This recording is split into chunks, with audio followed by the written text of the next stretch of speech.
We actually added the show, I don't know, maybe like a month or so ago. And so we were given the sought after time slot of Wednesday night at 9:42.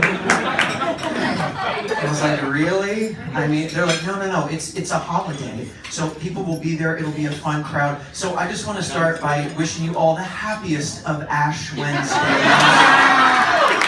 Thank you for spending your holiday here with us. I hope it's an Ash Wednesday that you never forget.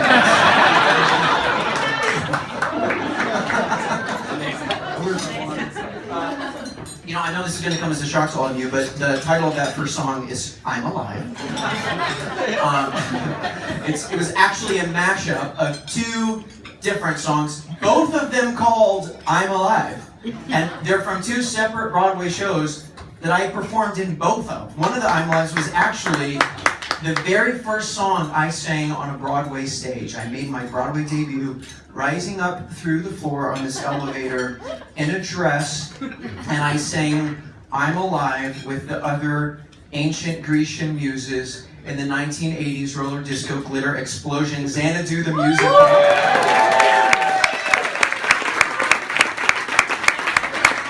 I actually lifted that description directly from the show's website.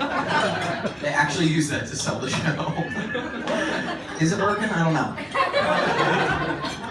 Now, the other I'm Alive is from a show that I did on Broadway for 2 years called Next to Normal. And for those of you who don't know that show, it's pretty much like your standard musical comedy as well. About a bipolar, schizophrenic, suicidal housewife. And I played her teenage son, who's actually been dead for 17 years. So, it just doing a mashup between that show and the 1980s roller disco glitter explosion just felt like the right thing to do. I'm so happy to be here tonight with the Next to Normal band on stage. We got Charlie, Alicia, and Shannon. They were all on that Tracy staff with us, and I feel really lucky to have them here tonight. And I've got Kaylee Greenwood on backup vocals. This is actually like the second Next to Normal reunion of sorts that I've had recently. Like a couple months ago, the Broadway cast of Next to Normal, we all went down to Buenos Aires, and we did a full concert of the show, 2.5-hour concert, half in English and half in Spanish, with the original Argentinian cast of Next to Normal, Casi Normales. Because for some reason, Next to Normal is the most popular show to ever hit Argentina. There's some dark people down there. I don't understand. But the thing was, it was actually a lovely experience. It was a cultural exchange kind of program. And so we performed at the American Embassy, and I got to stand on Evita's balcony, or Madonna's balcony, as I like to call it. And then we also did these like Q&A panels all around the region, like with student groups and things like that. And so we were doing one of these Q&A things, and somebody asked us the number one question that I get at these things, which is, what is your dream role? And I normally answer it with like the same kind of stock answer, which I think most actors do as well. And it kind of goes something like this, like, well, I think if I had to say anything, it would probably be a role that hasn't been written yet. Thank you.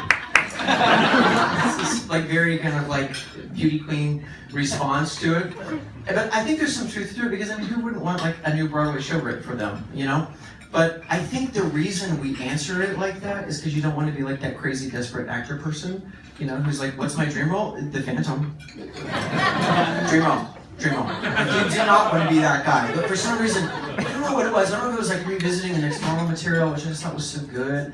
But like, I had this moment where I was like, I do have a dream role, and it would be to be in any Stephen Sondheim show, really. Because believe it or not, in my entire professional career, I've never gotten to do one, except for West Side Story, which doesn't count. And I want to do like the whole thing. And so, because, I guess theater nerds kind of like me became theater nerds because of Stephen Sondheim. And I discovered him at a pretty young age. Like at 9 years old, I went and saw a matinee Dick Tracy after swim practice one day. And for those of you who don't know, Stephen Sondheim wrote all the music in Dick Tracy. And God, I loved that movie. And when it came out on VHS, I bought it and I watched it over and over and over. And it was not because I was like into gangster films, it was because it was a Stephen Sondheim musicale starring Madonna, which for a 9-year-old boy in Arkansas was like practically a drag show. So I'd love to sing a song from Dick Tracy tonight. This is by Breathless Mahoney and 88 Keys.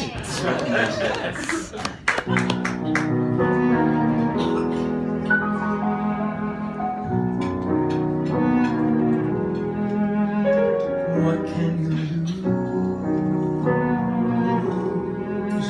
Only the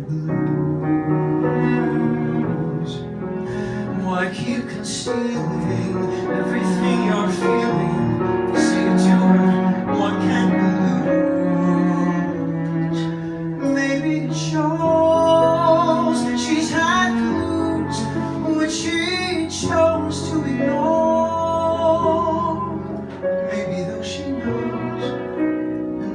Wants to go on as before.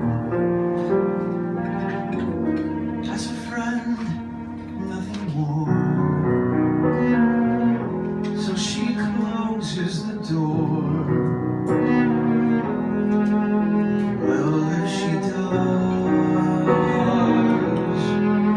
those are the dues. Once the words are spoken, something may be broken, still you love her, what can you lose? But what if she goes? At least now you have part of her. What if she had to choose? Leave it alone. Hold it away.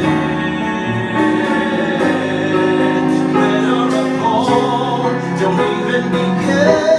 There's so much to win.